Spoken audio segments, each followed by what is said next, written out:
Professor साहब मुझे यह बताइए, जिसको आप गब्बर सिंह टैक्स कहते हैं, उस गब्बर सिंह टैक्स ने तो सरकार के लिए राहत खड़ी कर दी, 1,30,000 करोड़। क्या आप भी इसको इकोनॉमिक रिकवरी मानते हैं प्रोफेसर साहब? दीपक जी, सबसे पहले आपको और आपके सारे दर्शकों को छोटी दीपावली की हार्दिक शुभकामनाएं। दीपक जी, अक्टूबर माह में, सिर्फ अक्टूबर का ही आंकड़ा दे रहा हूं, अक्टूबर माह में पेट्रोल के दाम दिल्ली में 7.5 रुपए प्रति लीटर बढ़े और डीजल के दाम 8 रुपए प्रति लीटर एक महीने में बढ़े।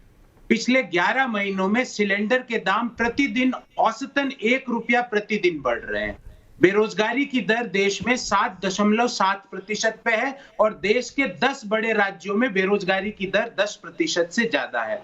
मनरेगा का जो बजट है 21 राज्यों का खत्म हो गया। लोग राज्यों के पास मनरेगा वर्कर्स को पैसा देने के लिए पैसा नहीं है। ये कह रहे रिकवरी है। सीएमआई का आंकड़ा कहता है कि 3% लोगों की आय बढ़ी, 97% लोगों की आय घटी है। तो ये जो 3% लोगों की आय जो बढ़ी है, जो इनके आसपास मंडराने वाले लोग हैं, अगर कुछ क्रय विक्रय कर रहे हैं, उससे अगर जीएसटी कलेक्ट की है, तो ये एक इंक्लूसिव ग्रोथ का मॉडल नहीं हो सकता। इसको कहते हैं इनकम इनइक्वालिटी का मॉडल, जिसमें 3% जिनकी आय बढ़ रही है वो गाड़ियां खरीद रहे हैं। इनके एक दोस्त है अडानी जी, उनकी आय प्रतिदिन 1,002 करोड़ रुपया और भारत के किसान की आय प्रतिदिन 27 रुपए है। अब आप ये बताइए दीपक जी कि 27 रुपए वाला किसान क्या तो जीएसटी में कंट्रीब्यूशन देगा, क्या क्रय विक्रय करेगा? मैं इनसे पूछना चाहता हूं कि ये जो पेट्रोल और डीजल और गैस में जो धन लूटन योजना है,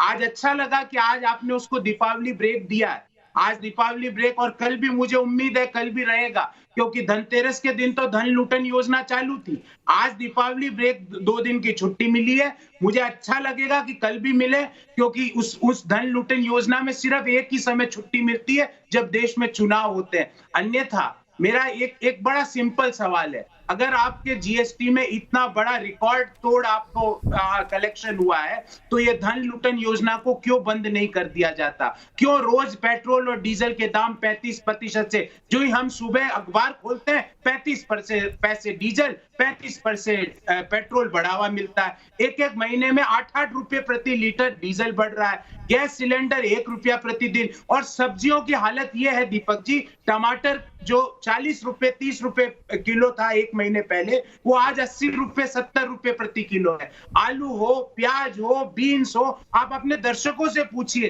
कि क्या हालत है। और ये कह रहे हैं कि रिकवरी हो रही है। रिकवरी 3% लोगों की हो रही है, देश के 97% लोगों को नहीं मिल रही रिकवरी का कोई फायदा।